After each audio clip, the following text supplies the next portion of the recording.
The first thing I noticed wasn't fear. It was inconvenience. I was 2 hours into a night patrol when my radio cut out. Not static. Nothing.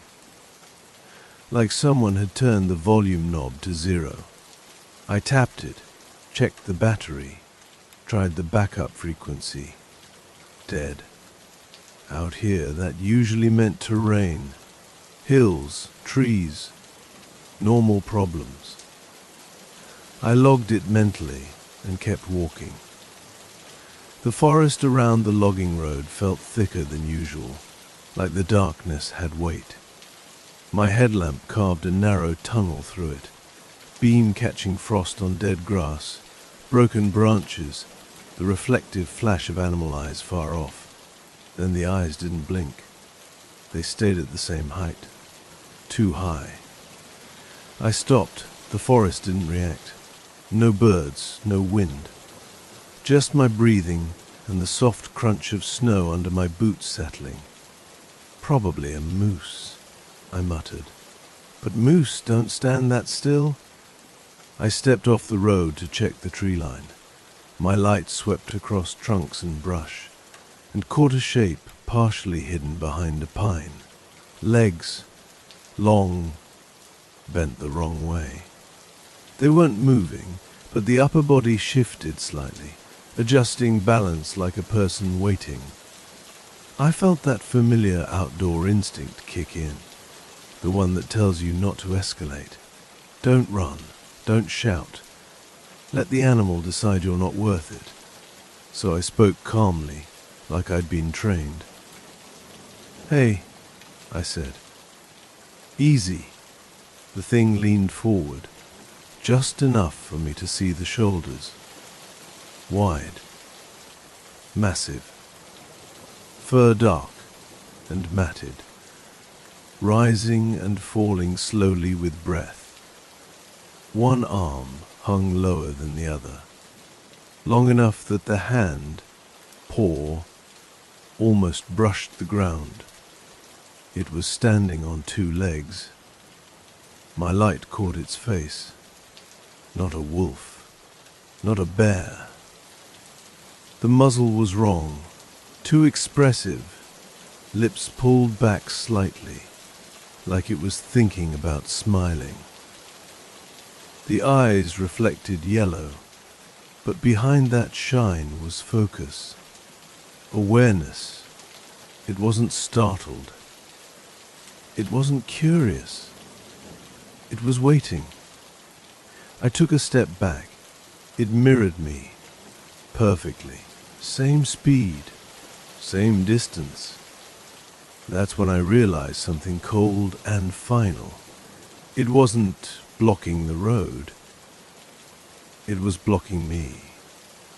The forest behind me shifted, branches snapping softly, deliberately, more movement. And in that moment, before the fear fully set in, one clear thought cut through everything else. This wasn't an encounter. This was a decision being made. And I was standing very still while it made it. I didn't run. Not because I was brave, because every instinct I had told me running would be permission.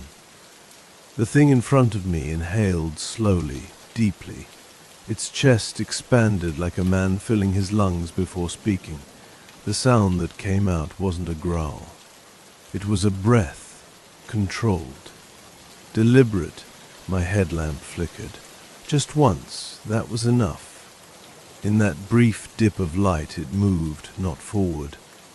Sideways, fast enough that my brain didn't register the motion, only the result. 1 second it was half hidden by the pine.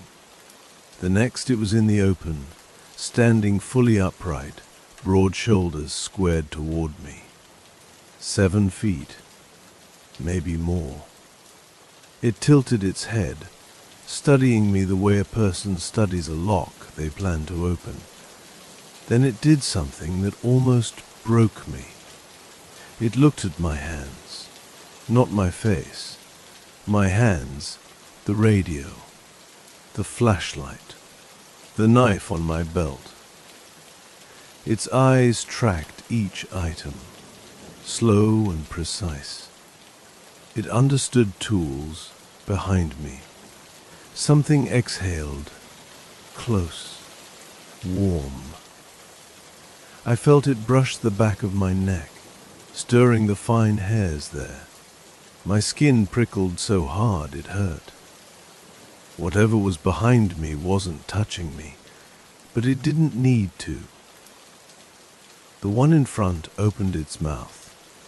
Teeth, yes, but too many visible at once. The lips pulled back farther than anatomy should allow, exposing the gums, the long canines. Then it made a sound, not a word. An attempt at one. Hugh. Man. The syllables were thick, forced through a throat not built for them. The voice was deep, layered, like two tones overlapping slightly out of sync. My knees went weak.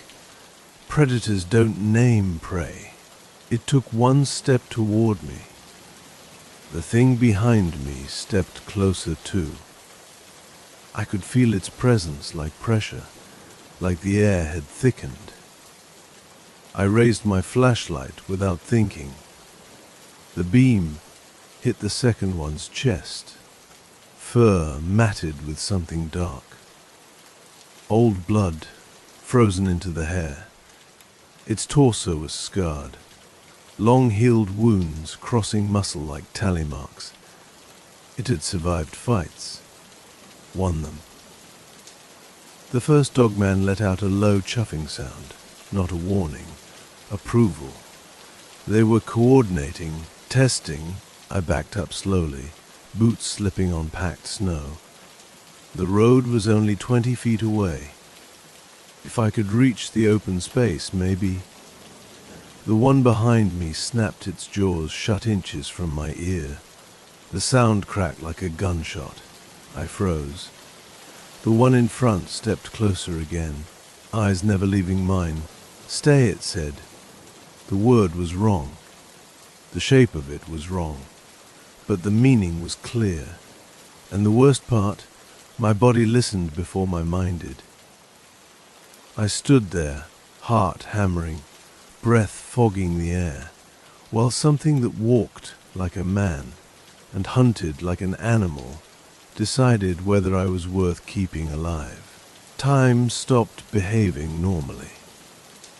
That's the only way I can explain it. My watch ticked. I could hear it inside my sleeve. Each second landed too loud, too sharp, like it was echoing off something hollow. My breath fogged the air in front of my face, and both of them watched it with interest. The one in front stepped closer until I could smell it. Wet fur. Old iron.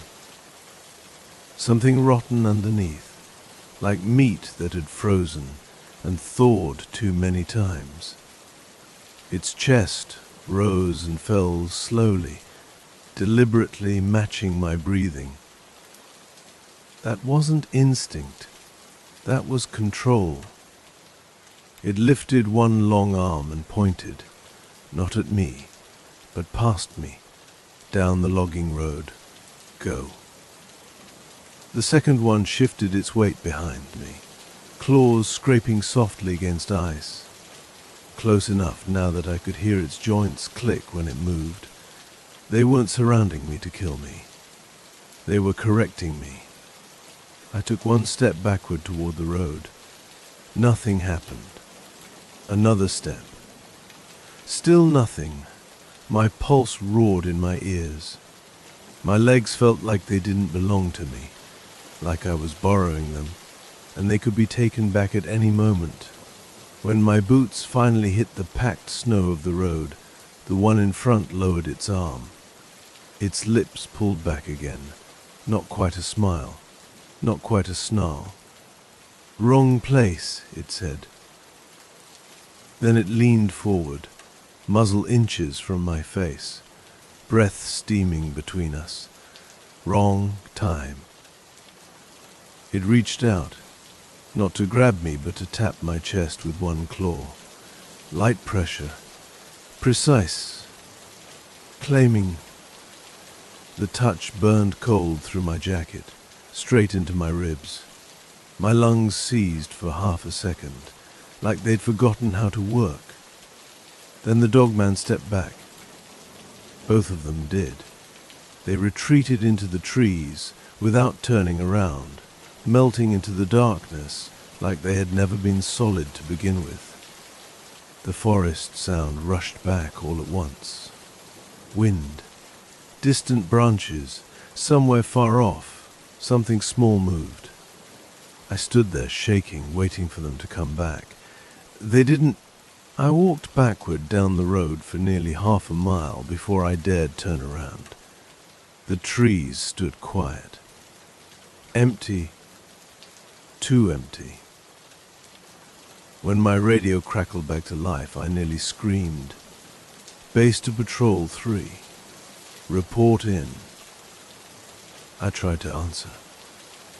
My voice wouldn't come out right. Back at the outpost, they listened to my report in silence. No one laughed. No one interrupted. When I finished, the supervisor leaned back in his chair and rubbed his face. "You're not the first," he said quietly. That was the moment the fear really set in, because that meant two things. They knew, and they were still sending people out there anyway. That night, as I lay in my bunk, staring at the ceiling, I realized something else. They hadn't chased me. They hadn't attacked me. They had taught me something. And whatever lesson that was, I hadn't learned it yet. I didn't sleep. Every time I closed my eyes, I felt the tap on my chest again. Light, deliberate, like a finger marking a page it intended to come back to. At dawn, the outpost looked normal. Too normal. Coffee brewing, radios chirping, snowmobiles idling, men laughing about weather and overtime. I watched their mouths move and wondered which of them already knew the rules. By mid-morning, the supervisor pulled me aside. "You're off night patrol," he said. "For now?" "For now," I asked. He didn't answer. Just handed me a map. Red circles were drawn in marker. Logging roads, old trails, areas marked to void after dark. No explanation, no legend, just circles. "Those aren't closures," I said. "They are if you want to keep breathing," he replied. He finally told me the first rule. If you see one, you already broke a rule. Most encounters happened after small mistakes. A wrong turn, a shortcut, a pause where no pause should have been. They didn't guard the forest. They guarded patterns. Humans who repeated routes. Humans who worked alone. Humans who learned the land too well and started moving like they belonged there. That night, someone else didn't come back. Evan. New guy. Confident.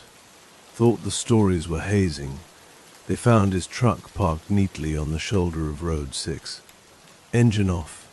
Keys on the dash. Driver's door closed. No tracks leading away.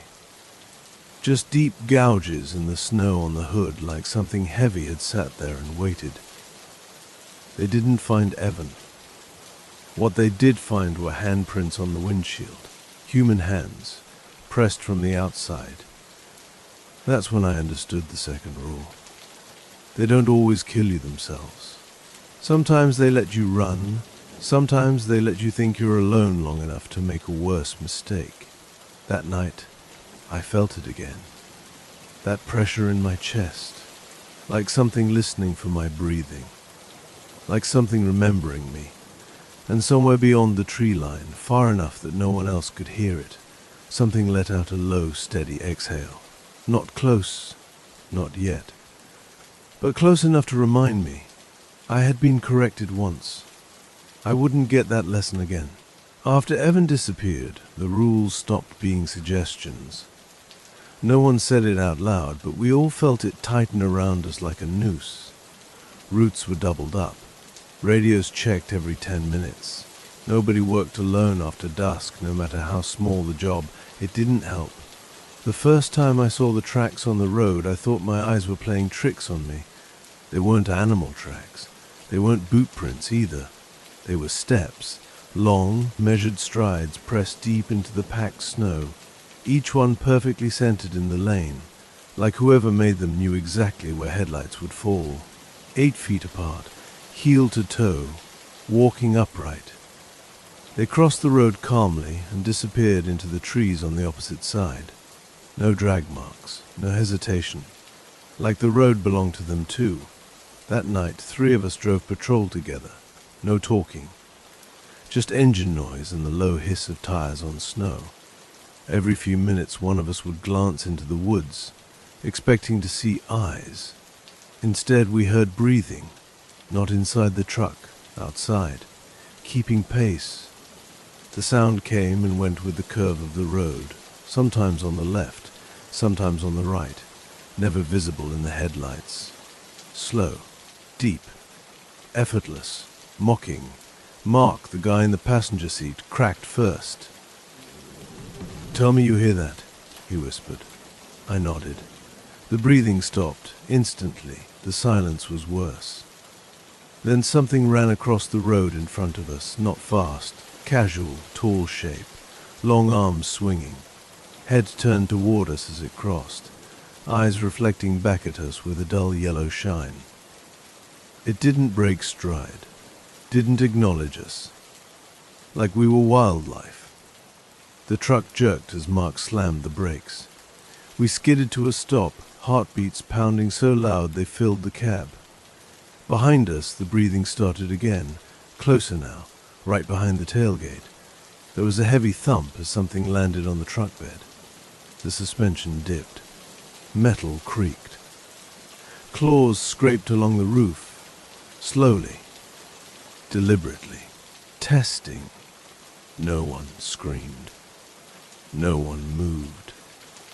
Because by then we all understood the next rule. If they touch your vehicle, they already own the moment. The claws stopped. Weight lifted. Footsteps moved away, unhurried. When we finally drove again, no one suggested turning around. We didn't need to. The road ahead felt narrow, fragile, like a thread stretched through something that could close at any time. And as the headlights cut forward into the dark, I realized something that made my stomach drop. The dogmen weren't blocking the roads anymore. They were using them, learning where we went, learning how we moved, and sooner or later, they were going to decide who wasn't allowed to go home anymore. The next disappearance didn't happen on patrol. That's what scared everyone. It happened at the outpost, middle of the night, lights on, doors locked, 5 people inside. Aaron was in the shower when it started. We heard the scream through the walls, high, sharp, cut off too quickly to be panic. The kind of sound someone makes when something is already wrong and getting worse. We ran. Steam poured out into the hallway, thick and blinding. Water hammered the tile like heavy rain. At first I thought he'd slipped. Then I saw the mirror. Handprints streaked across it from the inside, dragged downward like he'd been pulled away while trying to stand. The glass was cracked, not shattered, cracked in long straight lines, like pressure had been applied evenly. Too evenly. Aaron was on the floor of the shower, curled in on himself, shaking so hard the water splashed off his back. His eyes were open, but he wasn't looking at us. He was looking up, at the ceiling, at nothing we could see. It stood there, he kept saying. Didn't come in, just stood there and breathed. No wounds, no blood, no signs of a struggle. But the room was freezing. Frost had formed along the edges of the tiles. The metal fixtures burned to the touch. His breath fogged the air like we were outside in winter. He wouldn't stop shaking. Later, after we got him wrapped up, after the medic said there was no physical cause, Aaron finally told us what happened. He said the bathroom light flickered once. Just once. And when it did, the reflection in the mirror changed. Not behind him. Instead of him, a tall shape, pressed close, shoulders nearly touching the ceiling. Its head tilted down, eyes fixed on his reflection, not his body. He said it smiled. Then it leaned closer and whispered something he couldn't understand. Not words, but meaning. You are not chosen. It left him alive. On purpose. By morning Aaron was gone. Left his gear. Left his boots. Left the outpost barefoot, walking straight into the forest without a coat. We followed his tracks until they simply stopped. No struggle. No drag marks. Just a final set of footprints facing the trees. And beside them, another set. Bigger. Standing upright, waiting. That's when we understood the worst rule of all. They don't always kill you. Sometimes they just make sure you walk to them yourself. After Aaron walked into the trees, nobody volunteered for night duty anymore. Didn't matter. Schedules don't care about fear. They paired us up, doubled radios, installed floodlights around the outpost, motion sensors, cameras, all the little comforts people believe in when they think technology scares ancient things. The cameras were the first to fail. Not all at once. Not dramatically, they worked perfectly, until you tried to review the footage.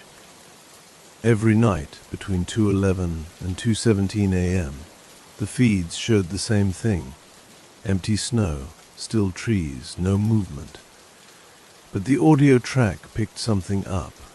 Breathing, close, unfiltered, not distorted by wind.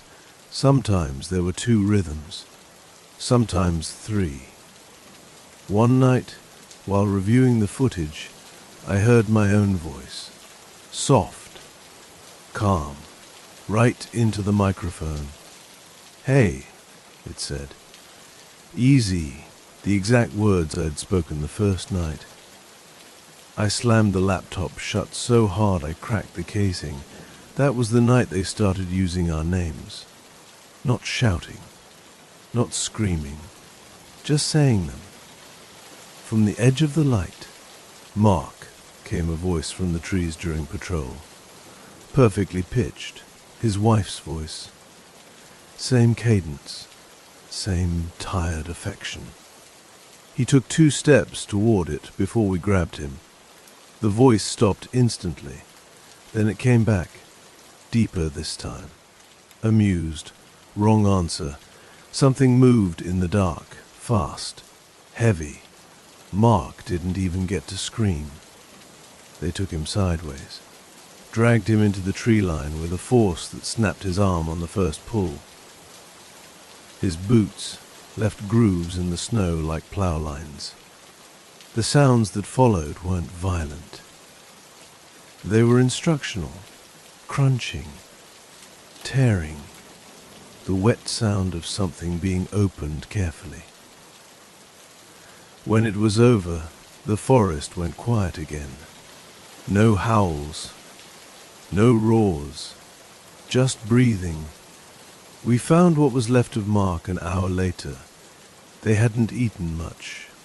They'd arranged him, propped against a tree, upright, like he was resting. His chest was intact. His throat untouched. His face was frozen, in an expression I can't describe.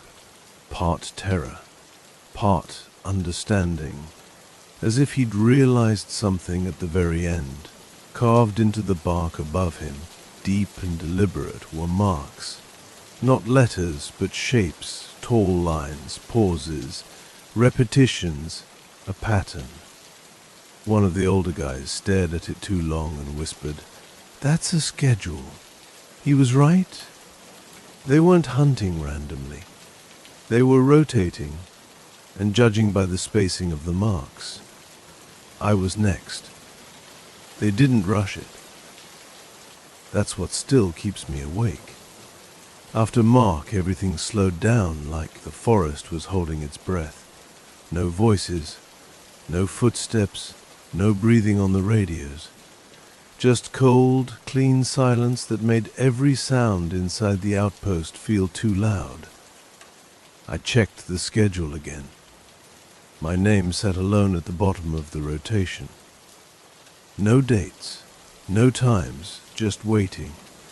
That night, the floodlights came on by themselves. All of them. Every pole around the outpost lit up at once, throwing harsh white light across the snow. The tree line looked flat and unreal. Shadows pressed hard against the trunks. Nothing moved. Then one of the lights tilted, not flickered, tilted, like something had leaned against the pole and put its weight on it. Metal screamed. Bolts popped.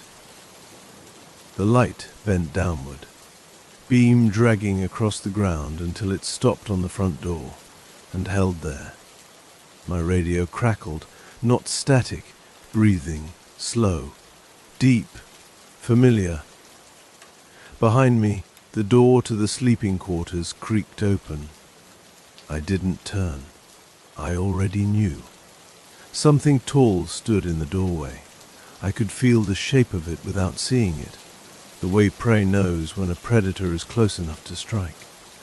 The air felt heavy, charged like a storm trapped indoors. It spoke without moving its mouth. "You learned," it said. Another voice answered from outside. Same words, same tone. "You stayed." The breathing synced. Inside, outside. I forced myself to turn. It was closer than I expected. Crouched slightly to fit the ceiling, shoulders brushing the doorframe. Its fur was pale now, frosted white at the tips, eyes reflecting the floodlights with a dull, patient glow. It reached out and touched my chest. The same place as before, not hard, not threatening, claiming. The other one stepped into view outside the window, standing upright in the snow, watching through the glass like a man waiting for a bus. "You belong to the road," the one inside said. "Or the trees," said the other. "A choice, not mercy. A test." My legs shook. My heart slammed so hard I thought it might burst. Every instinct screamed to run, but I remembered the rules, remembered Evan's truck. Aaron's footprints, Mark's arranged body. Running wasn't escape. It was consent. So I did the only thing I hadn't tried yet. I stepped forward, right into its reach. For the first time, the dogman hesitated, just a fraction of a second. Enough. I slammed the emergency alarm. The siren tore through the night, loud, raw, human. Lights strobed red, doors auto-locked. The floodlights surged brighter. The dogman recoiled, not in fear, but irritation, like a plan interrupted. The one outside vanished instantly. The one inside backed away, eyes never leaving mine. "This isn't finished," it said. Then it was gone. By morning, the outpost was intact. No damage, no tracks, no proof, except the schedule. My name was gone, replaced by a single mark. A circle, closed, and beneath it, carved deep into the desk where I'd been standing, "Home mice not safe." I resigned the next day, left the region, moved far south. But sometimes, late at night, when the house is quiet and the air feels too still, I hear breathing that isn't mine, slow, patient, waiting for me to remember. They let me choose, and one day they'll come to see what I chose wrong. I thought leaving would end it. That was my last mistake. The city felt loud at first. Too loud. Traffic, voices, air moving everywhere. I told myself nothing that lived in silence and snow could follow me here. For a while, it almost worked.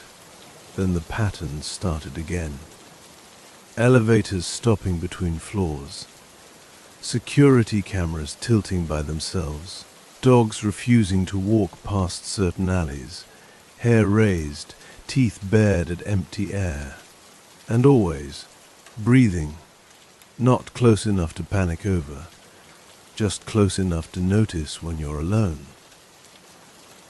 One night, in my apartment, I woke to the sound of my front door unlocking. Slowly, carefully. I didn't move, didn't breathe. I lay there listening as something heavy stepped inside, claws ticking softly against tile. The smell came next. Wet fur, cold iron, old snow. The bedroom doorway darkened. It had to crouch to look in. City light from the window caught its eyes, reflecting yellow like a pair of coins held just right. It studied the room the same way it had studied my hands back on the road. Learning. "You ran," it said quietly. Not accusing, observational. I forced my voice to work. "You said it wasn't finished." Its lips pulled back. Just a little. "Correct." It stepped closer. Floorboards groaned under its weight. The room felt smaller with every inch it gained. "You taught us roads," it continued. "You taught us doors." My chest tightened. "How many?" I whispered. It tilted its head. "All places breathe," it said. Then it reached past me, not for my throat, not for my chest, but for the wall behind my bed. Its claws pressed into drywall, testing, mapping. It withdrew its hand and straightened, satisfied. "We don't live where trees are," it said. "We live where people move." It backed away into the hallway. The door clicked shut. The lock slid home. When I finally dared to move, I realized I'd been breathing in perfect time with it the entire time it stood there. The next morning, my neighbor was gone. No sign of struggle, no forced entry, just deep gouges in the hallway ceiling, too high to reach and carved into the paint beside her door in those same deliberate marks. A new schedule had begun. People think cities are loud. They're wrong. Cities are only loud on the surface. Underneath, between walls, inside vents, in stairwells at 3 in the morning, they're quiet enough to hear breathing. After my neighbor vanished, the building filled with noise again. Police, questions, radios, dogs that refused to enter the apartment and had to be dragged back out, whining and clawing at the floor. No one looked up. I did. Every ceiling panel in the hallway had fine cracks spreading outward, like something heavy had braced itself there. The marks were subtle, easy to miss if you weren't already trained to notice patterns. The dogmen didn't adapt to the city. They had waited for it. Over the next weeks, the news picked up strange stories. Late-night joggers disappearing near greenbelts. Security guards found locked inside buildings they swore they never entered. Subway cameras showing tall shadows crossing tunnels between trains, always just outside the frame rate. Witnesses described the same thing. a shape standing upright, watching, choosing, and then there were the sounds. Emergency lines received calls with no voices, just breathing, slow and steady. Operators complained that after listening their own breathing felt wrong, like it wasn't fully theirs anymore. I stopped sleeping. Sleep is when patterns sink in. Instead, I walked the city at night, mapping routes, watching reflections in glass, checking shadows that didn't quite match their owners. I started seeing the signs everywhere, scratches on brick at impossible heights, trash cans crushed inward like something had leaned on them while waiting. One night, I found a mark outside my building, a circle. Open this time. They weren't finished with me. They were expanding. I realized then what the schedule really was. Not a list of victims, a migration. Forests taught them patience. Roads taught them movement. Cities taught them scale. They didn't need to take everyone, just enough to spread fear. Just enough to teach the rest how to behave, and humans are very good at learning rules when pain is involved. That night, as I lay awake listening to the building breathe, pipes ticking, vents sighing, I understood the final lesson they wanted us to learn. The forest never ends. It just puts on walls. And somewhere above my ceiling, something heavy shifted its weight and inhaled. Slow, deep, perfectly at home. I stopped pretending I was a target. Targets don't get educated. I was a reference. That understanding settled into me the night the city went quiet all at once. Not power outage quiet, behavioral quiet, traffic thinned, sirens stopped. Even the late-night drunks vanished like someone had rung a bell. Only animals could hear. I was on the roof of my building, wrapped in a coat I didn't feel anymore, watching the skyline breathe. Yes, breathe. Vents exhaled in slow pulses. Steam rose and fell in synchronized rhythms. For a moment I wondered if I was imagining it. Then I saw them. Across the street, on the roof of a parking structure, one stood in full view, upright, still. Antlers were never part of this. Those belonged to other stories. This one was all muscle and intent, fur dark and slick with melted snow that shouldn't have been there. Another stepped into view beside it. Then another. Not dozens. Not hordes. Enough. They weren't hiding. They were allowing observation. The one closest to me raised its head and looked directly into my eyes across the gap. The distance didn't matter. Its gaze landed like weight. "You understand now," it said. Not aloud, but presently, like a thought pushed gently into place. I swallowed. My breath fogged. "You don't need forests," I said. A pause. Then a feeling that might have been amusement. "Forests were training grounds," it replied. "Cities are ecosystems. Below us, somewhere far down, a car alarm chirped once and stopped. A window shattered. A scream rose, short, sharp, and was cut off mid-sound. No chaos followed. No rush. No response. The dogman on the roof shifted, claws clicking softly on concrete. "Fear travels faster than bodies," it continued. "You taught us that." I realized then why I'd been spared, why I'd been corrected instead of killed. I was a translator, a witness designed to survive long enough to know.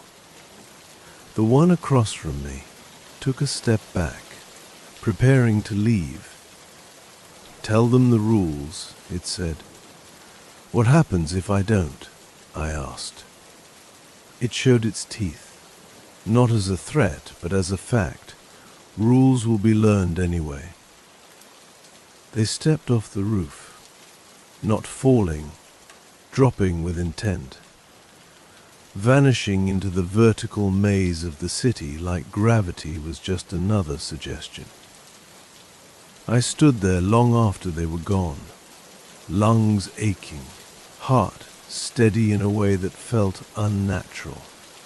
Because deep down, beneath the terror, I knew the truth they'd shown me.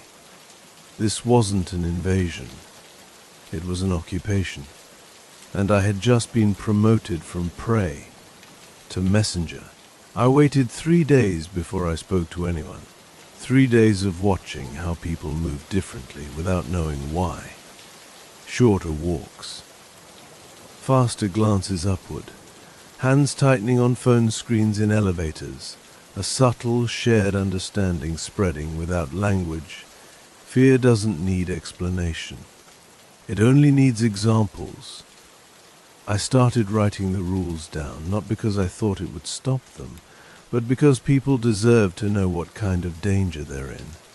Rule 1 was the hardest to accept. They don't hunt you. They evaluate you. Predators chase. Dogmen decide. Rule 2, movement invites attention. Patterns invite memory. If you take the same route every night, something else will learn it too. If you always walk alone, something will notice. If you pause in places meant only for passing through, bridges, stairwells, parking decks, you will be remembered. Rule 3. Silence is not safety. If the city goes quiet, leave. Don't investigate, don't record, don't look for proof. Quiet means a choice is being made nearby. Rule 4. If you hear your name spoken where it shouldn't be, do not answer, not allowed. Not in your head. Acknowledgement is consent. I shared the rules online, anonymously at first. They spread faster than I expected. People laughed. People argued. Then people started recognizing the signs. A man in Chicago canceled a late walk and survived. A woman in Toronto turned around before entering a stairwell and watched something tall step out instead. A security guard in Denver quit mid-shift after seeing scratch marks on the ceiling above his post. The disappearances didn't stop, but they slowed. That's when I understood the final rule, the one they never told me but let me discover on my own. They allow resistance. They adapt to it. The dogmen didn't want extinction. They wanted balance, enough fear to keep humans predictable, enough loss to teach obedience, enough presence to be remembered without being seen. I still feel them sometimes, on rooftops, in tunnels. Standing just outside the cone of light, they don't approach anymore. They don't need to. They know I'll notice, and that I'll tell others, because that was the real choice they gave me back at the outpost, not road or trees, voice or silence. If you've read this far, take one last thing with you. Not a warning, not a rule, just truth. The dogman is not coming. It's already here, watching how you move. Learning when you hesitate. Deciding whether you're part of the pattern or the lesson. And if tonight you feel the urge to look up at the ceiling for no clear reason, trust that instinct. Something else already did. Story 2. The first night, I thought it was the pipes. That's what you tell yourself when the house makes a noise you don't recognize. You reach for explanations that don't require you to sit up in bed and listen harder. A low scrape passed beneath the floorboards at 1:12 a.m. Slow, heavy, like something being dragged across packed dirt. I lay there counting seconds, waiting for it to repeat. It didn't. Instead, the sound moved, not across the room, through it, under the bed, beneath the dresser, toward the far wall where the crawl space sat sealed behind a thin plywood panel. Then came the breathing, not loud, not threatening, just present. A long inhale, a pause, a slow exhale that made the floor vibrate faintly beneath my mattress. My dog lifted his head at the foot of the bed. His ears went back. He didn't bark. He didn't growl. He crawled closer to me and pressed his body against my leg, trembling. That's when I knew it wasn't the house. The breathing matched his perfectly. Inhale, exhale, inhale, exhale. Something beneath us was listening, learning. I slid out of bed and stepped carefully onto the floor. The wood felt colder than it should have. I crossed the room and put my ear against the crawlspace wall. The breathing stopped. Then, from directly behind the plywood, a single claw dragged down the inside. Slow, deliberate, 3 deep grooves carved through wood that should have been thicker than that. I stumbled back, heart slamming, every nerve screaming. Behind me, my dog let out a thin, broken whine, and from under the house, something shifted its weight, like it had just finished, turning its head toward me. That was the first night. By the third night, it knew my name. The next morning, I crawled under the house. I told myself I was being practical. Old houses settle. Animals dig. Fear fills in gaps where knowledge should be. The crawlspace entrance was outside, behind the house, hidden by dead weeds and a warped sheet of tin. I pulled it aside and knelt, shining my flashlight into the dark. The beam caught dirt, support beams, insulation hanging in loose strips, and something else. The ground wasn't flat. There were depressions, long, shallow hollows pressed into the soil, running parallel to the floor above, too wide for raccoons, too evenly spaced for anything that moved on 4 legs. I slid inside. The smell hit me first. Wet earth, rust. A faint copper tang that didn't belong underground. The air felt wrong, thick like it had been breathed too many times already. My flashlight swept left to right. Scratches lined the beams. Not chaotic, directional, leading deeper under the house. I followed them until the crawlspace widened into a pocket I hadn't known existed. The dirt there was compacted smooth, like it had been tamped down repeatedly. Something had been lying there, resting. I crouched and pressed my hand to the ground. It was warm, not sun-warmed, body-warmed. That's when I heard it above me. Footsteps. Heavy, pacing slowly across the living room floor. My blood ran cold. No one else was home. The steps stopped directly overhead. Then something pressed down. The beam above me creaked and bowed slightly, dust sifting into my hair. The pressure increased, like something heavy was crouching, mirroring me from above. I froze. From beneath my hand, the dirt shifted. A low exhale rolled through the crawlspace, close enough that I felt it against my knuckles. The breathing started again, not matching mine this time, matching the steps above.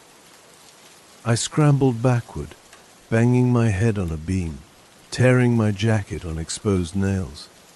I didn't stop until I was out in the daylight, gasping like I'd surfaced from deep water. When I slammed the crawlspace shut, I noticed something carved into the underside of the tin panel, deep enough to leave splinters, letters uneven, forced. Stay up. That night I slept on the couch. It slept under me. I didn't go back under there. I told myself that was the smart choice, that curiosity was what got people killed in stories like this. I locked the crawlspace panel with 2 screws, shoved a shelf in front of it, and pretended that was control. The house didn't feel impressed.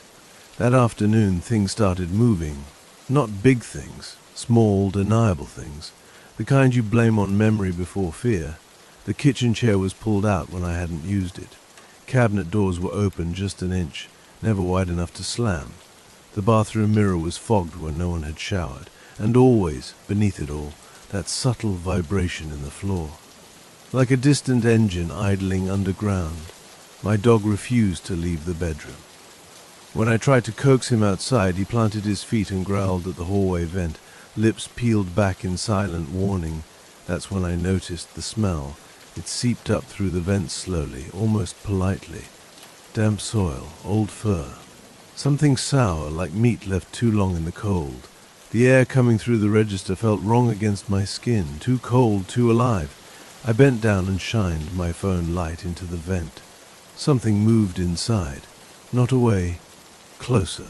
The darkness inside the duct shifted, compressing, like a face pressing against thin metal from the other side. I saw the suggestion of a muzzle, the glint of one eye reflecting my screen. Then the metal flexed outward with a soft pop. I fell back hard, cracking my elbow on the floor.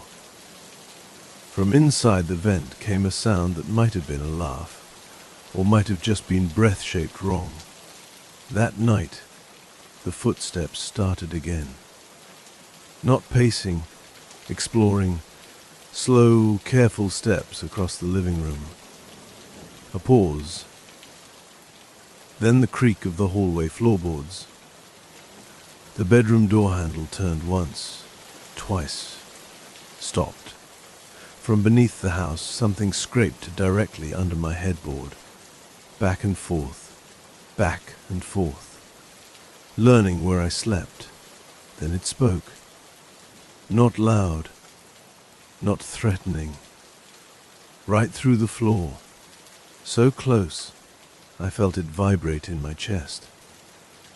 You moved my door. The words were rough, dragged through a throat not built for them. Each syllable took effort, like it was practicing, I move yours now. The bedroom door handle turned again. This time, it didn't stop. The door didn't open, not all the way. The handle turned, stopped, then turned back slowly, as if whatever was on the other side was testing how much force it needed. I didn't move. My dog did. He lunged off the bed, teeth bared, snarling at the crack beneath the door. His bark came out broken, panicked, nothing like the sound he made at strangers. From under the floor, the breathing stopped. From the hallway, it started again. The smell hit first, stronger now.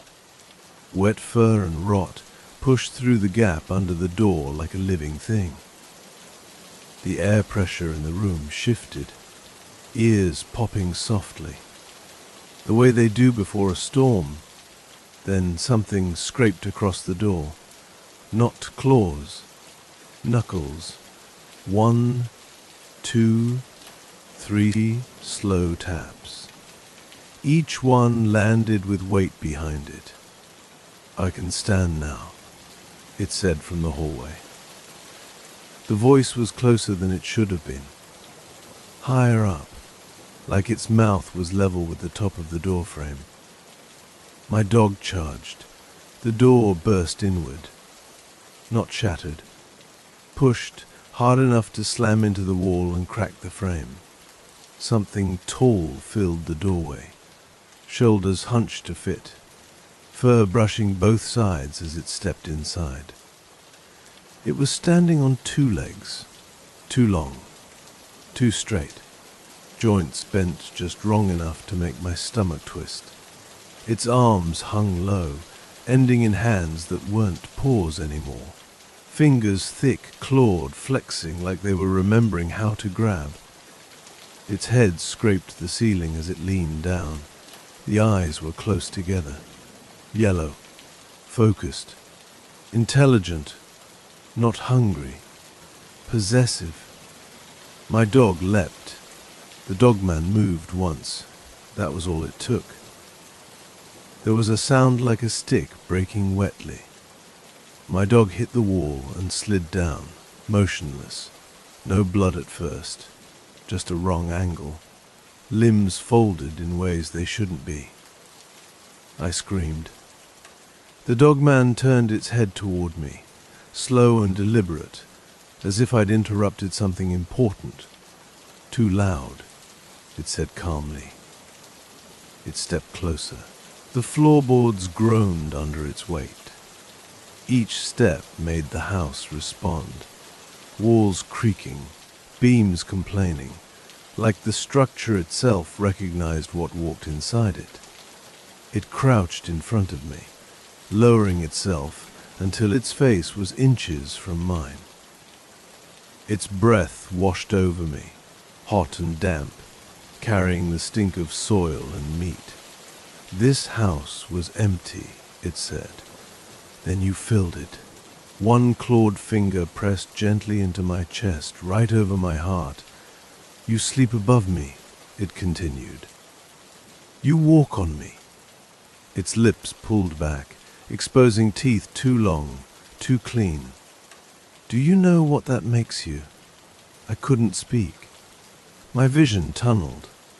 My heart felt like it was trying to tear its way out.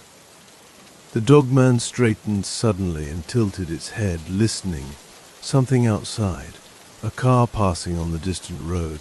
It clicked its teeth once, irritated. "Not yet," it muttered. Then it stepped backward, through the wall, not breaking it, not pushing through.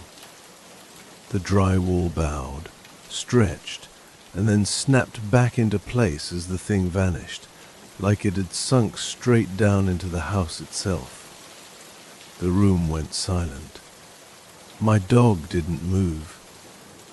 I crawled to him, shaking, and felt nothing but cooling fur. Under the floor, something shifted and settled, comfortable again. And as dawn crept through the windows, one final sound drifted up from beneath the house. A slow, satisfied breath, like something going back to sleep, directly under my bed. I buried my dog before the sun was fully up. Not deep. I didn't have the strength. The ground fought me like it didn't want to open, like it knew what I was trying to give back. When I finished, I stood there shaking, shovel hanging useless in my hands, listening. Nothing moved, no breathing, no scraping. That silence felt worse than the noise. Inside, the house had changed. I don't mean damage, I mean alignment. Doors sat perfectly flush in their frames. The floor no longer creaked when I walked. Even the air felt smoother, like the place had finally decided how it wanted to exist. I packed a bag, clothes, wallet, phone charger, keys. When I reached the front door, it wouldn't open. The handle turned freely. The latch clicked, but the door didn't move, like something on the other side was holding it shut with a single patient hand. I tried the back door. Same thing, windows next. Every one of them resisted, glass flexing inward, but refusing to give. Not locked, braced. From the vent above the hallway came a low, familiar exhale. "You can go," it said gently. Later, I backed away, heart hammering. "You killed my dog." A pause, then it bit. The house shifted, subtle but unmistakable. A beam settled. A nail squealed softly as pressure changed. I realized then the sound I'd been hearing wasn't just from beneath the floor. It was from inside the walls, moving, learning. That night, the lights turned off one by one. Not all at once, room by room, like something walking through the house, closing its eyes as it passed. When the bedroom went dark, I didn't turn the lamp back on. I didn't want it to know I was awake. The mattress dipped. Not like someone sitting, like something placing weight carefully, testing how much the bed could take without breaking. I stared at the ceiling, breath shallow, counting the seconds between my own heartbeats. The smell returned, Stronger now. Earth and fur and something old enough to feel intentional. "I won't take you," it whispered, close to my ear. I felt the brush of breath against my skin. "You are useful." My throat locked. "For what?" Another pause. "To teach the house." The weight lifted. The bed rose. From under the floor came a scraping sound. Slow, content, like claws smoothing dirt into place.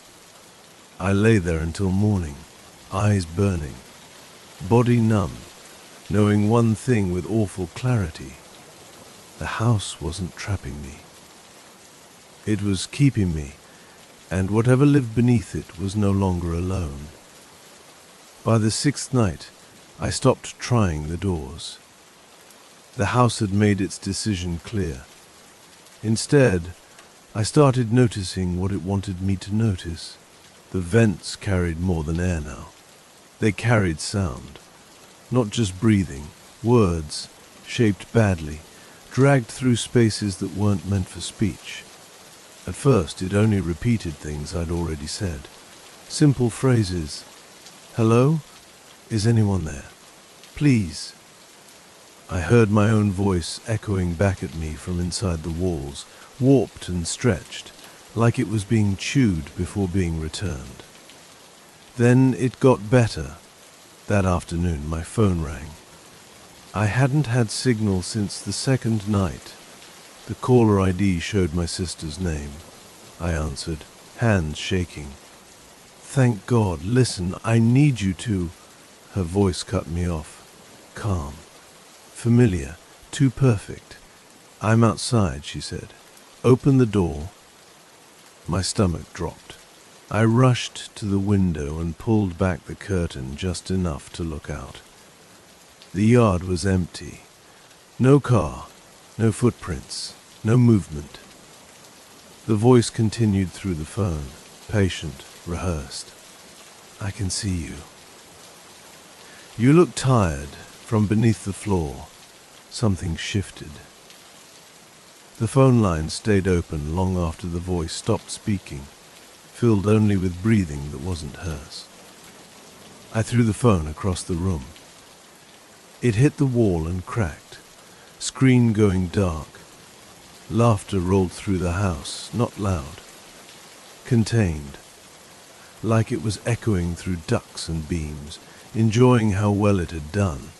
That night, I heard a knock at the front door. 3 taps. Human rhythm.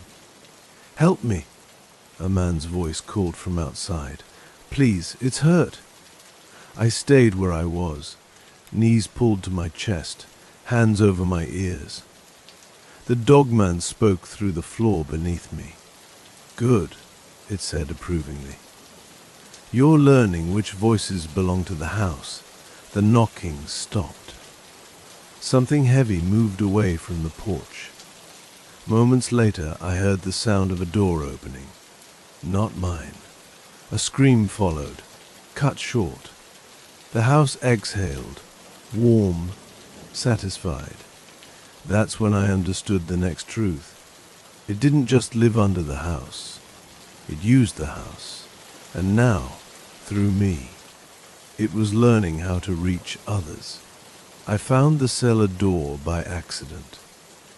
I was tracing the sound of movement inside the walls, slow shifting, like something turning over in its sleep, when my heel caught on a loose plank in the pantry. The wood lifted too easily, revealing a metal ring set into concrete. I stared at it for a long time before touching it. I don't know what I expected.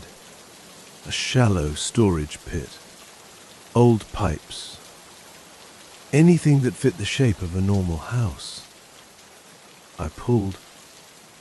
The door opened downward with a groan that felt too loud, like I'd announced myself. Cold air rushed up, carrying the same smell that had become constant now. Damp earth, fur, rot, and something faintly sweet underneath. Blood, old and dry.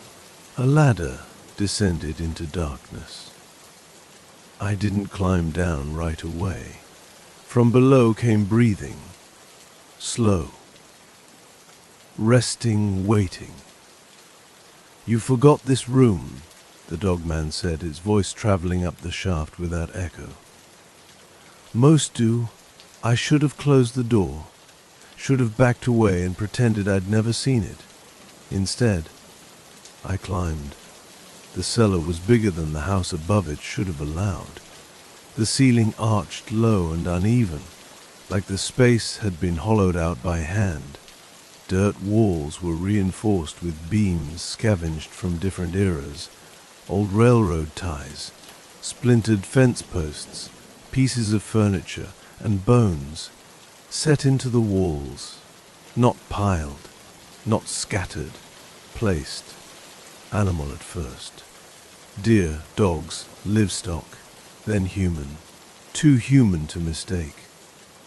Hands arranged in pairs, jawbones lined like teeth inside a mouth. In the center of the cellar was a depression in the dirt, a nest, matted fur, torn clothing, blankets stolen from the house above. The shape of something large pressed permanently into the ground. I heard it move behind me, not rushing, standing.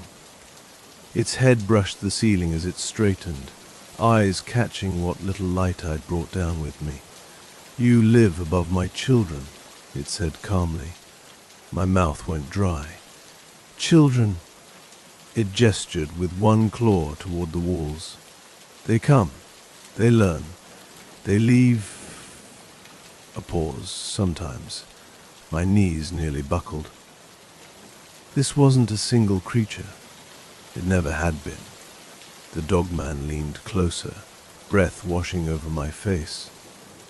"This house is a door," it said. "You opened it when you stayed. Behind it, deeper in the dark. Something smaller shifted, then something else, and something else. The breathing multiplied. That was when I heard scratching, coming from the ladder, from above. Something was climbing down, and the dogman smiled, just enough to show it had been waiting for this moment all along. The ladder creaked, slowly, deliberately. Whatever was coming down wasn't slipping or scrambling. It was placing each limb with care, learning how wood responds to weight. The dogman didn't turn to look. It didn't need to watch, it said softly. They learn faster when someone is afraid. A shape dropped from the ladder and landed in the dirt with a wet thud, smaller than the one behind me, thinner, awkward. Its legs bent wrong, knees too high, ankles turned inward like they'd been assembled without instructions. Fur clung to it in patches, skin visible beneath, pale, stretched, still deciding what it wanted to be.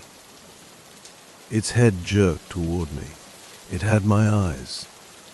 Not the color, the shape, too familiar, too accurate. It sniffed the air and made a sound halfway between a whine and a laugh. "This one is almost ready," the dogman said. "It learned your smell first."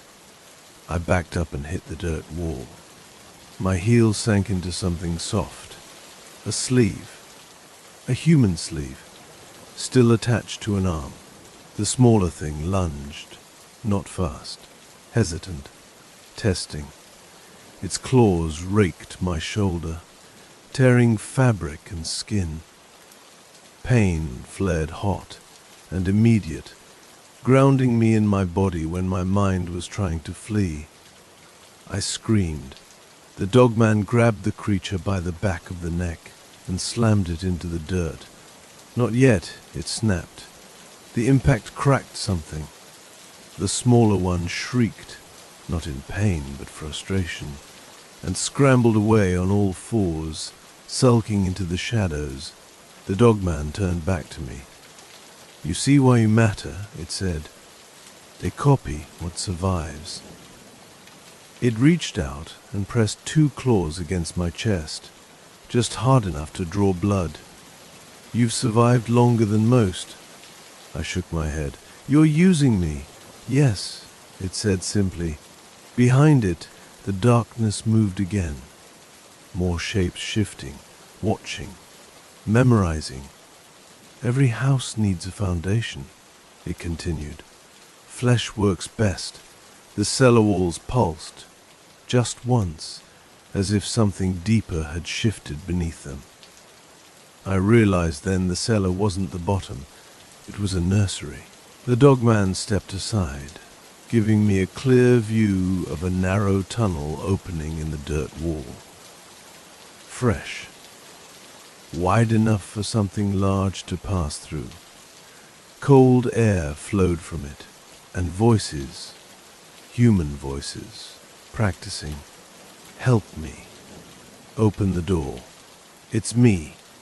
The dogman leaned close and whispered, almost kindly, "You don't leave a place like this. You become part of how it spreads." Then it turned and walked into the tunnel. The smaller things followed, leaving me alone in the cellar, with the ladder above, and the unmistakable sound of something else beginning to climb down. I didn't climb the ladder, not right away, because the sound coming down it wasn't climbing anymore. It was pausing. Each rung creaked once, then held, like whatever was there had stopped to listen, learning how fear sounded when it stayed quiet too long. I backed toward the tunnel instead. That felt wrong the instant I did it, like choosing the mouth over the throat. Cold air brushed my legs, carrying those practiced voices again, softer now, almost conversational. "Please, I'm hurt. Don't leave." They weren't asking me. They were rehearsing me. The ladder groaned above, then went still. Silence fell so hard it rang. Then the cellar door slammed shut, not from above, from below.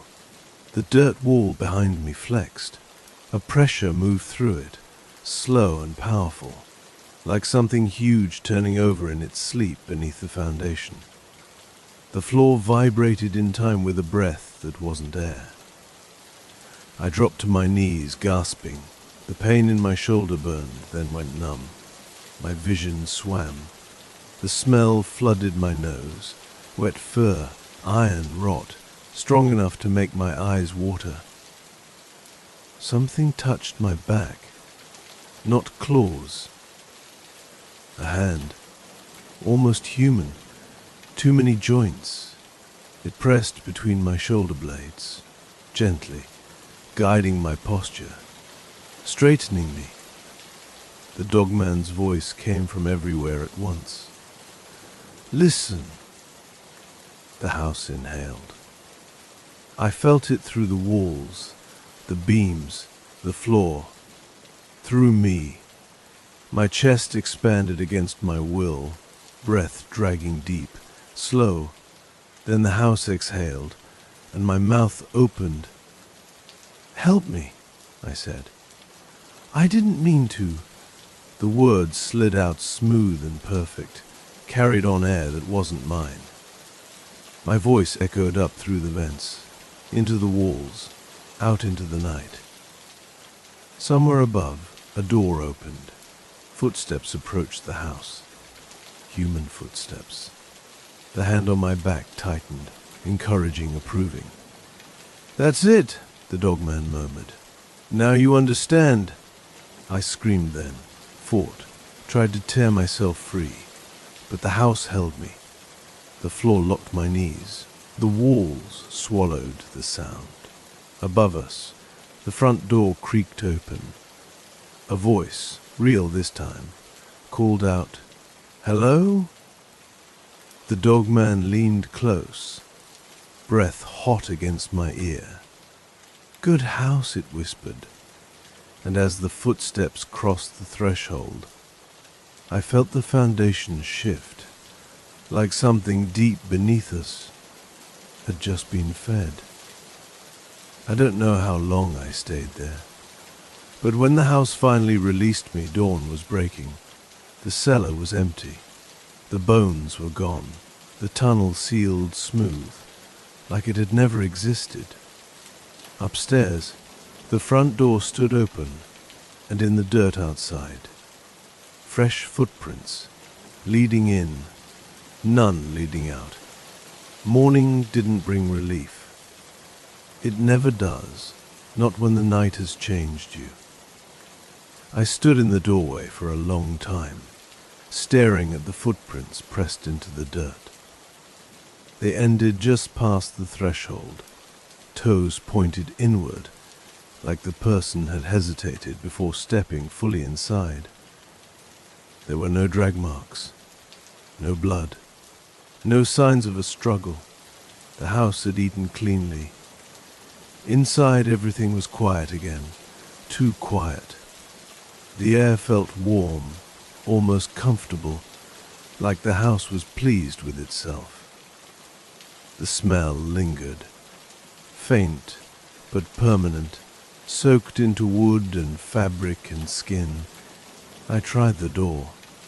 It opened, just like that. No resistance, no pressure holding it shut. That should have been a relief. Instead, it terrified me. I stepped onto the porch. The morning sun felt wrong on my face, like it didn't belong to me anymore.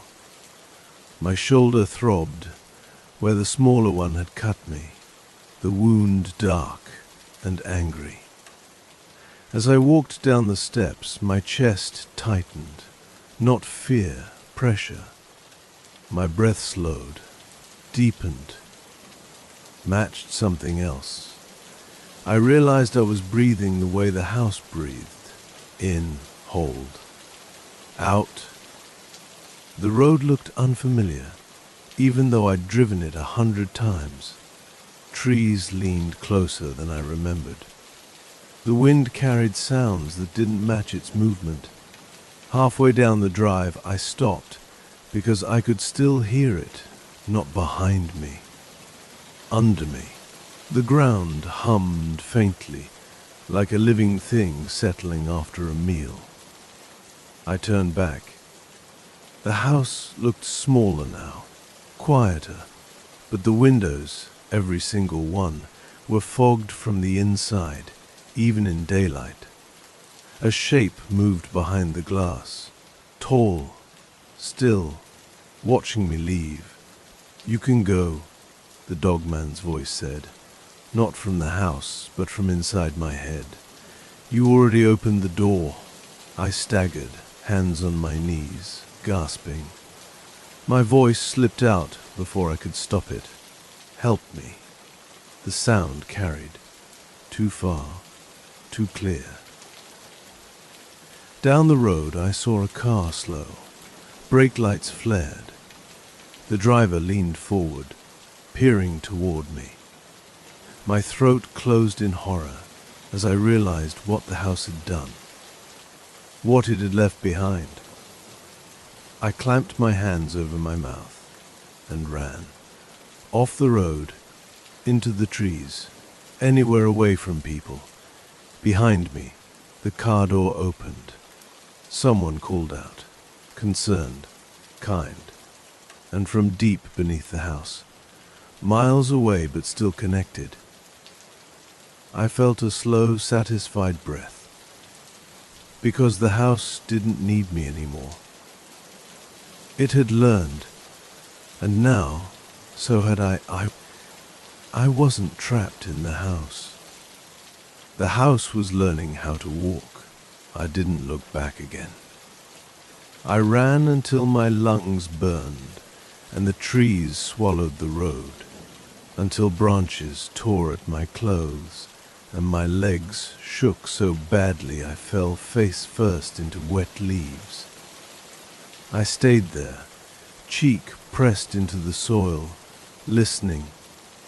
Nothing chased me. That was worse. When I finally stood, the forest felt attentive. Not alive the way woods usually are, but alert, like it knew I was wrong. Birds didn't return. Insects stayed quiet. Even the wind moved around me instead of through me. I walked for hours. Every few minutes, my chest tightened and loosened in that same slow rhythm. In, hold, out. I tried to fight it, to force my breathing back to normal. But it always slipped into place again, like a habit I'd had my whole life. Near dusk, I reached a service road and flagged down a truck. The driver was an older man, kind eyes. He slowed, rolled down his window. "You hurt?" he asked. The word help pushed against my teeth. I bit my tongue hard enough to taste blood and shook my head. "No," I croaked. "Just lost." He studied me for a long moment. His eyes flicked to my shoulder, to the dirt on my hands, to the way my chest moved. Something in his expression changed. Not fear, recognition. "You came from that place," he said quietly. My stomach dropped. "You know it?" He nodded once. Different house. Same problem. He didn't invite me in. He didn't offer water. He didn't even give me his name. "Don't go near people for a while," he said. "And if you hear it breathe through you, run the other way." "How do you stop it?" I asked. He looked past me down the road, like he didn't want the answer near his mouth. "You don't," he said. "You just make sure you're not standing still when it decides to speak." He drove off. Night fell fast. That's when I noticed the smell. Not on the wind, on me. Wet soil. Old fur. That faint sweetness underneath. I stripped off my jacket and threw it away. The smell stayed. I washed my hands in a stream until my skin burned raw. The smell stayed. When I finally collapsed against a tree, shaking, exhausted, I felt it again. A pressure at my back. Not touching. Standing close. Not the dogman. Something else. Something smaller. Practicing.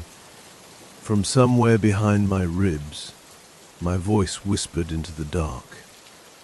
"Help me."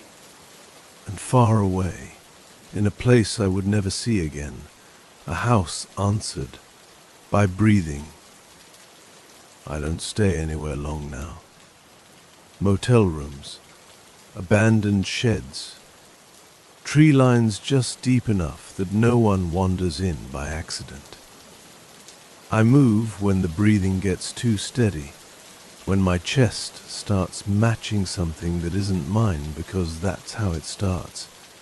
Not with voices, not with claws, with rhythm.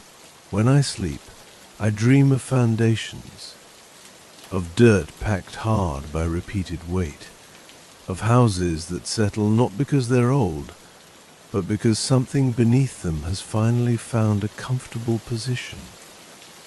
I wake up with soil under my fingernails. I stop checking how it gets there. People still hear me. That's the worst part. I'll be walking along a back road and feel it push up. Gentle, persuasive, and my mouth opens before I can stop it. "Help me." Cars slow. Windows roll down. Faces soften. I turn and run every time. Sometimes they follow. Sometimes they disappear. I never look back long enough to see which. The dogman doesn't speak to me anymore. It doesn't need to. I understand now what the house was, what the cellar was, what the children were. not a nest. A method. You don't build a monster to hunt forever. You build one to teach. Teach houses how to hold. Teach land how to open. Teach people how to invite. And when the lesson is learned, you let it walk. Last night, I passed a farmhouse with its lights on. Warm. Lived in. Safe looking in the way only places that haven't learned yet can be. I felt the pressure in my chest tighten. The breathing lined up perfectly. In, hold, out. From beneath my ribs, the words rose, smooth and practiced. Help me. I bit down hard enough to crack a tooth and ran into the woods, screaming until the sound tore itself apart. Behind me, far off but certain, I heard something large shift its weight underground, settling, satisfied.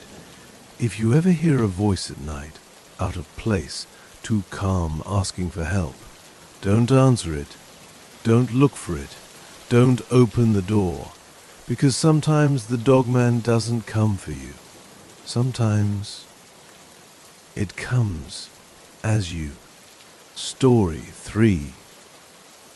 I'd been driving since sunset, the kind of shift where the road stops feeling real and starts feeling like a loop. Mile markers blurred past my headlights, swallowed by fog that clung low and thick to the asphalt. Mile 112, 113, 114. That's when the radio crackled. Not music, not static, a voice. Any unit, respond. Vehicle stalled near mile 117. I repeat, mile 117. I frowned and tapped the radio. I wasn't law enforcement. This was a private rig, old but reliable. I shouldn't have been hearing dispatch traffic at all. Hello, I said, before thinking better of it. You've got the wrong channel. Silence, then breathing. Not through a mic the right way. No background noise, no wind, no movement. Just breath, slow, deep, steady. I reached to turn the radio off. Don't, the voice said. It sounded wrong. Not distorted, flattened. Like someone had pressed speech into a shape it didn't quite fit. My hand froze. Who is this? I asked. A pause. Long enough to make my skin prickle. You're early, the voice replied. That's fine. The fog ahead thickened, headlights catching swirling white instead of road. My speed dropped without me realizing it. The radio clicked again. I can hear your engine, the voice said. You're carrying weight. I swallowed. I'm not stopping. Another pause. Then, faintly, so faint I almost missed it, came a sound that didn't belong on a radio. Footsteps. Fast. Keeping pace. I glanced at my side mirror. Nothing but fog and darkness. But my headlights flickered once, just for a second, and in that blink of failing light I saw a shape on the road ahead. Tall. Too tall. Standing upright at the edge of the beam. The radio breathed in. You'll see mile 117 soon, it said. I'll be closer then. The headlights stabilized. The road was empty again. But the fog had thinned just enough for me to see the next sign slide past my window. Mile 116. And somewhere beyond the reach of my lights, something was running. Not toward me, but exactly as fast as I was driving. I pushed the accelerator. The engine responded, a low growl rising as the speed crept past what felt safe on a fog-choked mountain road. The yellow line blurred, my knuckles whitening around the wheel. The footsteps didn't fade. They got clearer, not on the radio anymore. Outside, a heavy, rhythmic thud-thud-thud that matched my speed no matter how fast I went. Too spaced out for a person. Too upright for an animal. I cracked the window an inch. Cold air slapped my face, sharp and wet, and with it came the smell. Wet fur. Mud. Old iron. My stomach dropped. I slammed the window shut and checked the mirrors again. Still nothing. The fog refused to give me more than a few feet beyond the headlights. The radio crackled. "You don't need to look," the voice said calmly. "You'll swerve." "Stop talking," I snapped. "I'm calling this in." I reached for my phone. No signal, of course. The radio clicked again, almost amused. "Phones don't work here," it said. "Neither do shortcuts." The road curved gently left. My headlight swept the shoulder and caught movement. A silhouette kept pace just beyond the beam, long legs pumping in smooth, powerful strides. The body was narrow at the waist, broad at the shoulders, head forward like a sprinter's. Except the head was wrong. Too long. Muzzle-shaped. Ears laid back against a skull that shouldn't belong on a runner. I gasped, and the wheel jerked in my hands. The thing didn't stumble. It adjusted, matched the new angle effortlessly, running on two legs like it had been doing it forever. The radio breathed again. "Careful," it said. "You're almost at my mile." The sign loomed out of the fog ahead, reflective paint flashing white in my headlights. Mile 117. As I passed it, the engine suddenly lost power. The RPM dropped, the headlights dimmed, and the footsteps. They stopped, right beside my door, close enough that I felt the vibration through the frame. The radio went dead, no static, no voice, just silence. Then something heavy pressed against the side of the vehicle, not hitting it, leaning, testing, and right before the engine cut completely, a sound came from inches away on the other side of the glass, a slow, deliberate sniff, like it was deciding where to start. The engine died with a soft, pathetic cough. No bang, no warning, just silence. My headlights stayed on, weak and yellow, cutting a narrow tunnel through the fog.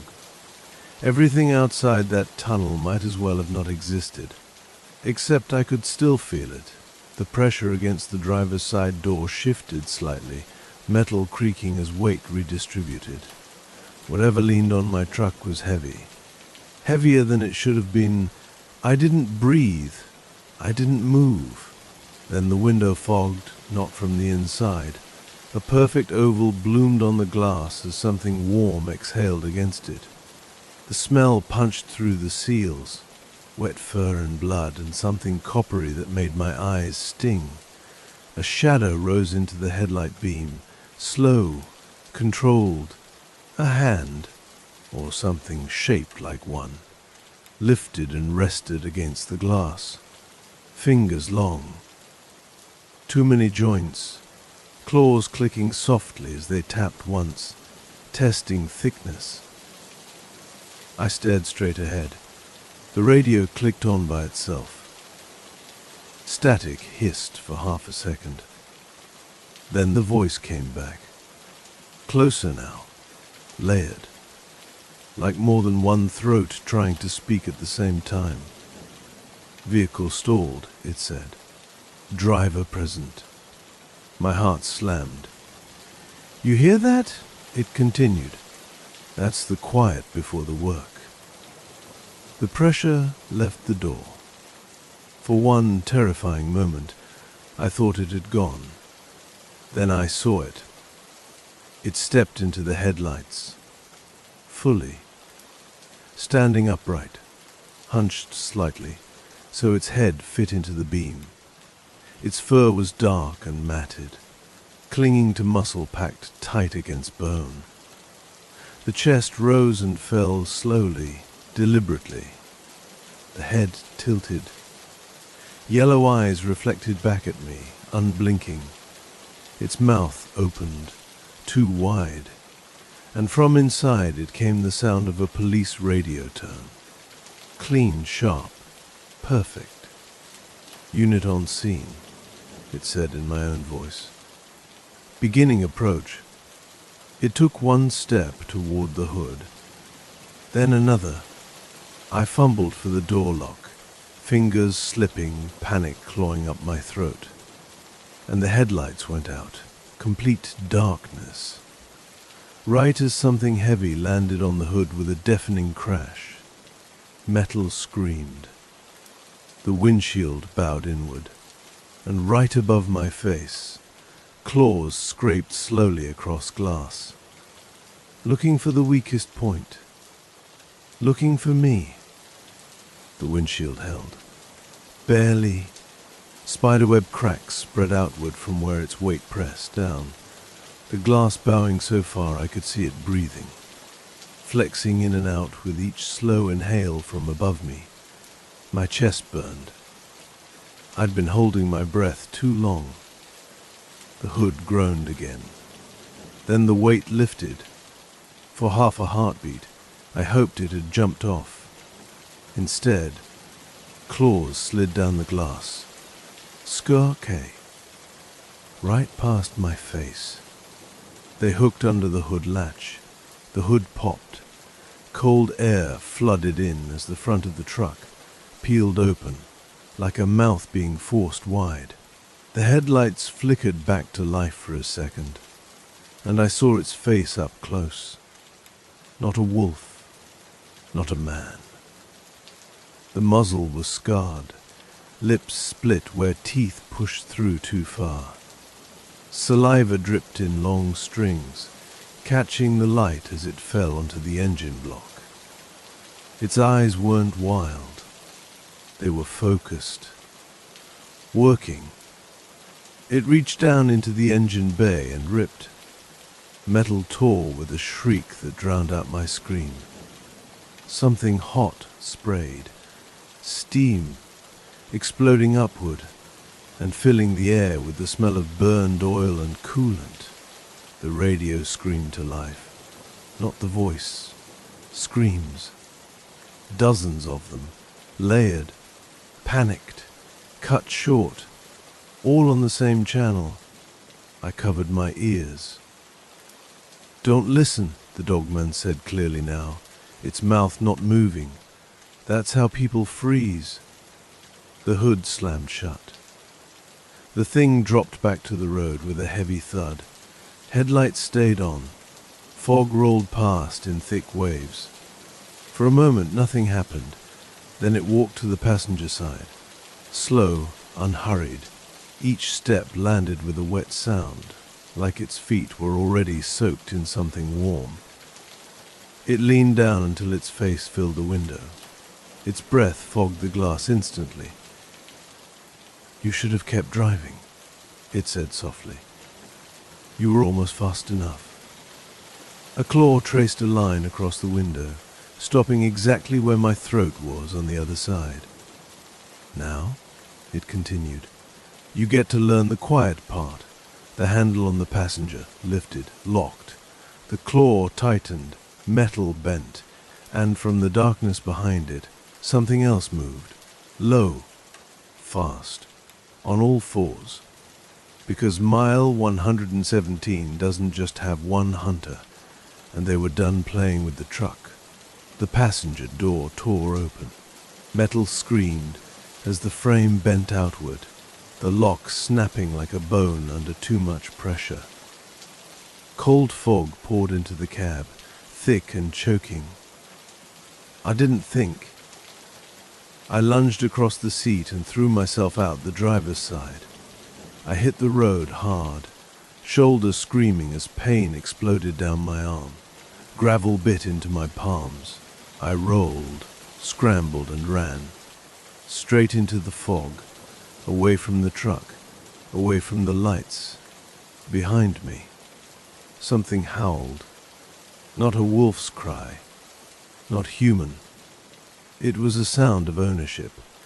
Branches tore at my face as I crashed into the tree line. The forest swallowed the road in seconds, headlights fading until there was nothing but darkness and breath, and the sound of pursuit. They didn't chase like animals. They paced me, heavy steps behind, lighter ones flanking. I could hear them adjusting, cutting angles, herding me deeper between the trees. I tripped and slammed into the ground. Leaves filled my mouth. Dirt packed under my nails. Something rushed past my head, fast enough to stir my hair, but not touch me. A warning pass. I staggered up and kept running. The radio crackle followed me. Not from the truck, from everywhere. Mile 117, the voice echoed through the trees. Driver on foot. My lungs burned. My legs screamed. The forest thinned ahead, opening into a narrow clearing. And I saw it. The gas station. Dark. Abandoned. One pump still standing, rusted and crooked. The building sagged inward, windows broken and boarded from the inside like someone had tried to keep things out. Hope flared, brief and stupid. I sprinted for it. Something slammed into my back and sent me sprawling across cracked asphalt. I skidded, skin tearing, breath knocked clean out of me. I rolled onto my back. The dogman stood over me. Up close, it was enormous. Taller than the truck. Its chest rose and fell steadily, like this hadn't cost it any effort at all. Its eyes reflected the starlight faintly, calm and certain. "You ran well," it said. "That's rare." Behind it, shapes moved at the edge of the clearing. Lower, faster, circling. It lowered its head, breath washing over my face. But road's end.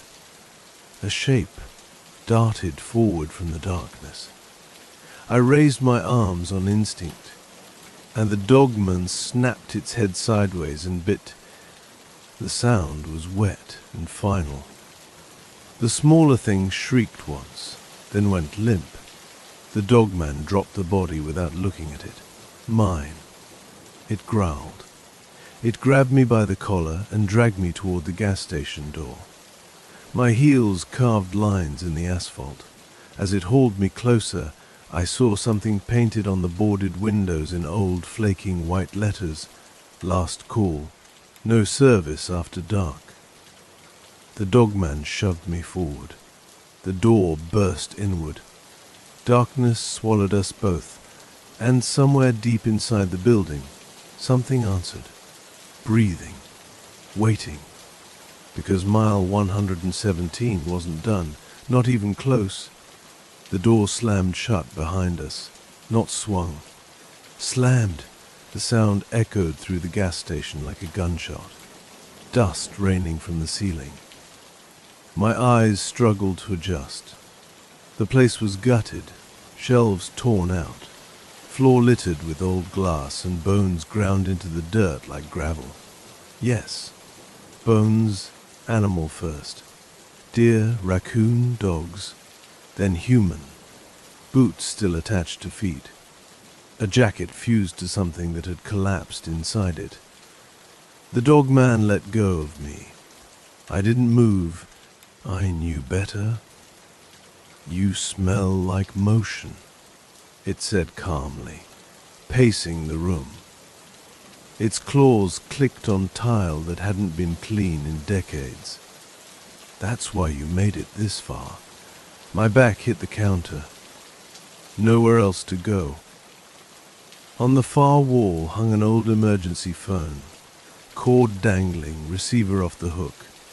The line hissed with faint static, alive somehow, despite the rot. The dogman noticed me looking. It smiled. "Go ahead," it said. "That's why it's here." I lunged for it.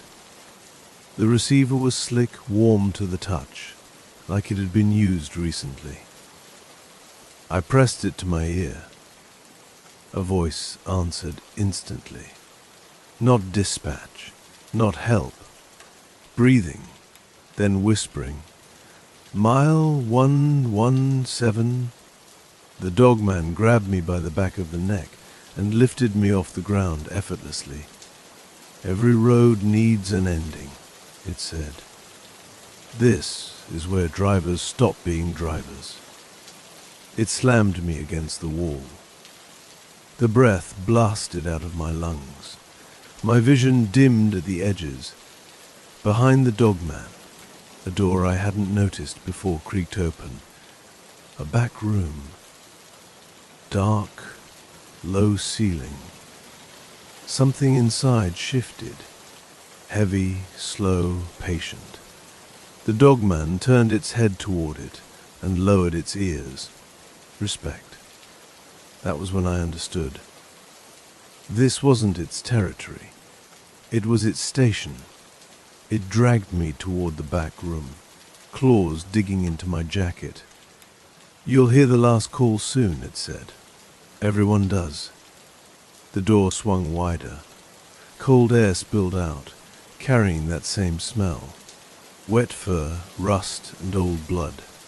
Inside, I saw chains, scratches in the concrete, and a radio mounted on the wall, still powered, its red light blinking softly.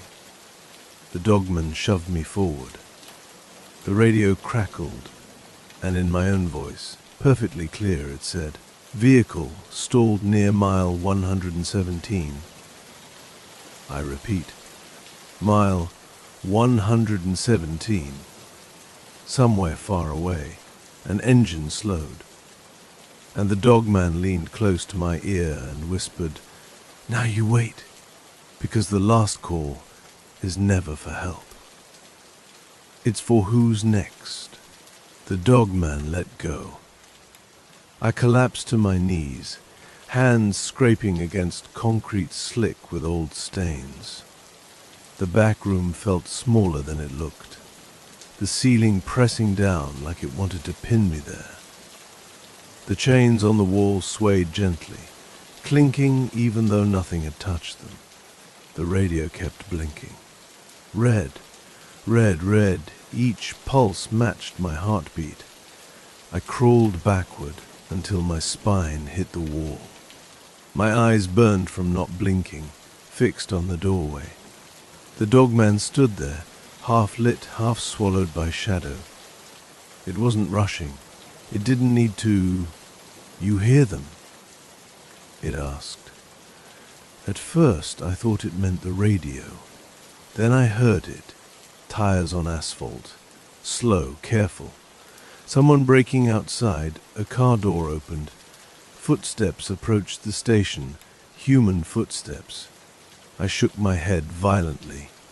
"Please," I whispered. "Don't." The dogman's ears twitched, catching the sound. Its lips peeled back slightly, not in a grin. Anticipation. "You brought them here," it said. "You answered the call." The footsteps stopped at the front door. A voice called out, nervous but hopeful. "Hello? Anyone inside?"